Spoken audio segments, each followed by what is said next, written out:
لي ذلك والقادر عليه. الأخ يقول بأنه خطب فتاة ويريد أهله أن يقيم فرحا أو عرسا على غير شرع الله تبارك وتعالى في مسرح من المسارح، وتأتي فرقة من الفرق.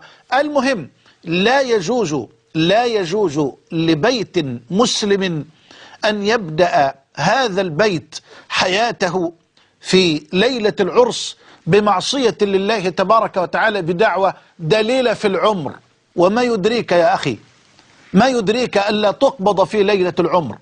وكم من عروس زينوها لزوجها وقد نسجت أكفانهما وهما لا يشعران ولا يدريان. وكم من عرس عقد لم يتم.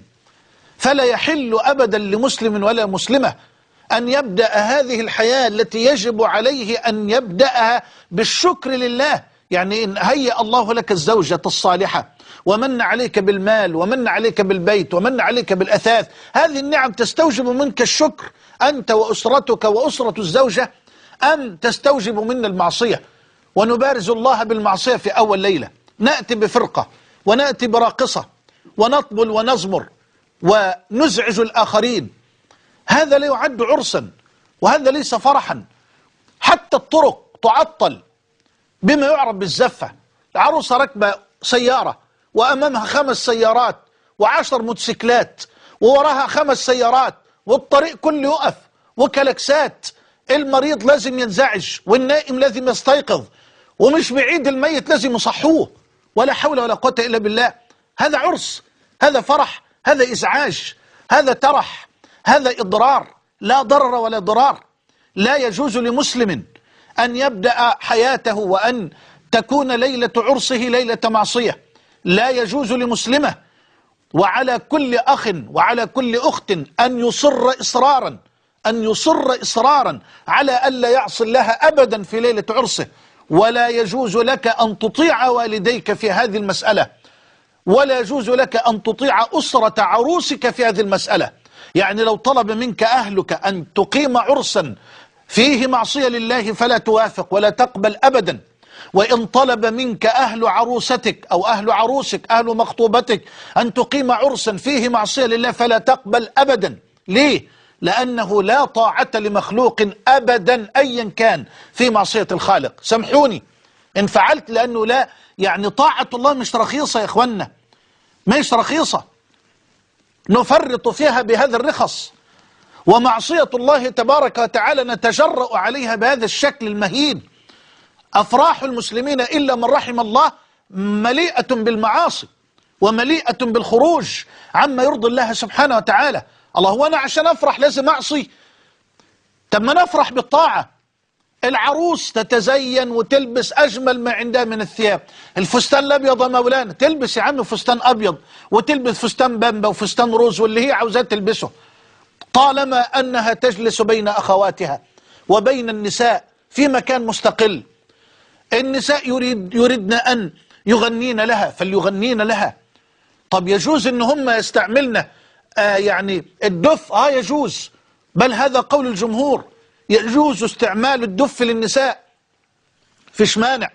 طب فرقة من الأخوات لا حرج أيضا، تأتي فرقة من الأخوات يغنين العروس للعروسة يعني بكلمات جميلة بكلمات رقيقة وتلبس أجمل ما عندها من الثياب، والزوج بين إخوانه لا حرج أن يغني له بعض إخوانه بعض الأناشيد الجميلة بدون موسيقى بقى. يعني ما نقلدش النساء، لا نقلد النساء، نفرح به.